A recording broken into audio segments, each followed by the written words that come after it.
అబ్బో ఇక్కడ కేజీ చీరలు కొంటే అర కేజీ చీరలు ఫ్రీ అంట. మంగళ్య షాపింగ్ మాల్ కేజీల్లో సేల్, టన్నుల్లో ఆనందం.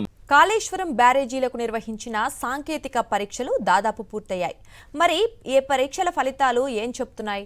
బ్యారేజ్లు పూర్తిగా సురక్షితమేనా లేక మరిన్ని మరమ్మతులు అవసరమా?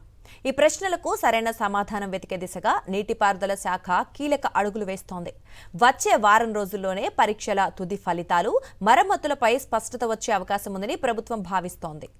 కాళేశ్వరం ప్రాజెక్టులోని 3 ప్రధాన బ్యారేజీలకు సంబంధించిన సాంకేతిక పరీక్షలు తుది దశకు చేరుకున్నాయి. పరీక్షల నివేదికల ఆధారంగానే భవిష్యత్ కార్యాచరణ ఖరారు చేయాల్సి ఉండడంతో నీటిపారుదల శాఖ అధికారులు కీలక సమీక్షలకు సిద్ధమవుతున్నారు. ఈ నెల 16, 17 తేదీల్లో అధికారుల బృందం పూణేలోని కేంద్ర జల విద్యుత్ పరిశోధన సంస్థ CWPRS ను సందర్శించనుంది. ఈ బృందంలో ప్రాజెక్టు చీఫ్ ఇంజనీర్, ఎస్ఈలు, కన్సల్టెంట్లు, ఇతర ఇంజనీర్లతో పాటు సెంట్రల్ డిజైన్ ఆర్గనైజేషన్ అధికారులు, కన్సల్టెన్సీ సంస్థల ప్రతినిధులు పాల్గొంటారు. CWPRS లో ఇప్పటి వరకు జరిగిన పరీక్షల పురోగతి, తుది నివేదికలపై నిపుణులతో చర్చించనున్నారు. 3 బ్యారేజీల పరిధిలో మొత్తం 232 కాంక్రీట్ నాణ్యత పరీక్షలను ఇంజనీర్లు పూర్తి చేశారు. బ్యారేజీల పునాది కింద భూగర్భ నిర్మాణాన్ని, మట్టి స్వభావాన్ని అంచనా వేసేందుకు జియోటెక్నికల్, జియోఫిజికల్ రాడార్ సర్వేలను సైతం నిర్వహించారు. మేడిగడ్డ, అన్నారం బ్యారేజీలలో స్ట్రక్చరల్ ఇంటిగ్రిటీని నిర్ధారించే అల్ట్రాసోనిక్ పరీక్షలు ప్రస్తుతం చివరి దశలో ఉన్నాయి. బ్యారేజీ గేట్ల పరిస్థితిని అంచనా వేసేందుకు అల్ట్రాసోనిక్ ఫ్లో డిటెక్టర్తో నిర్వహిస్తున్న పరీక్షల్లో మేడిగడ్డ బ్యారేజ్లో 85 పరీక్షలకు గాను 72 పూర్తయ్యాయి. అన్నారం బ్యారేజీలో 66 పరీక్షలకు గాను 37 పూర్తయ్యాయి.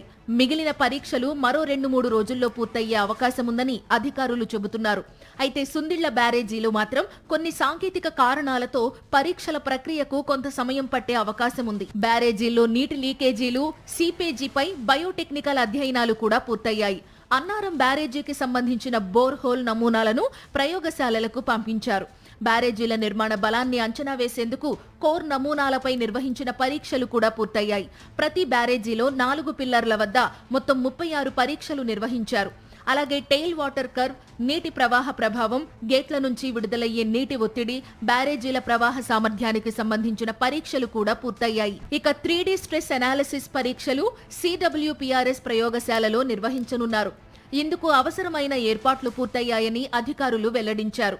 అయితే బ్యారేజీల డిజైన్ కు సంబంధించి కీలక అంశం ఒకటి తెరపైకి వచ్చినట్లు తెలుస్తోంది.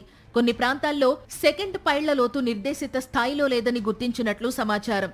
అవసరమైన చోట అదనంగా సెకండ్ పైళ్లు ఏర్పాటు చేయాల్సి ఉంటుందని డిజైన్ కన్సల్టెంట్ సంస్థ ప్రభుత్వానికి నివేదించినట్లు తెలుస్తోంది. ఈ అంశంపై హైదరాబాద్ లో ప్రత్యేక కార్యదర్శి పరీక్షిత్ మెహ్రాతో జరిగిన సమావేశంలోనూ చర్చ జరిగినట్లు సమాచారం. అధికారుల సమాచారం ప్రకారం అన్నారం బ్యారేజీలో సెకండ్ పైళ్ల లోతు 13.8 మీటర్లు ఉండగా మేడిగడ్డలో ఎగువ భాగంలో 8.2 మీటర్లు, దిగువ భాగంలో 10.2 మీటర్లు మాత్రమే ఉన్నట్లు గుర్తించారు. ముఖ్యంగా మేడిగడ్డ బ్యారేజీలో పైళ్ల లోతు తక్కువగా ఉండడం కీలక అంశంగా నిపుణులు పరిశీలిస్తున్నట్లు తెలుస్తోంది. మొత్తంగా సాంకేతిక అంశాలపై ప్రభుత్వం దాదాపు ఒక స్పష్టతకు వచ్చినట్లు కనిపిస్తోంది. తుది నివేదికలు అందిన తరువాత మరమ్మతుల ప్రణాళిక, DPR మార్పులు, బ్యారేజీల పునరుద్ధరణపై ప్రభుత్వం నిర్ణయం తీసుకునే అవకాశం ఉంది. మరిన్ని అప్డేట్స్ కోసం ఛానల్ ను సబ్స్క్రైబ్ చేయండి. నోటిఫికేషన్స్ కోసం బెల్ ఐకాన్ పై క్లిక్ చేయండి.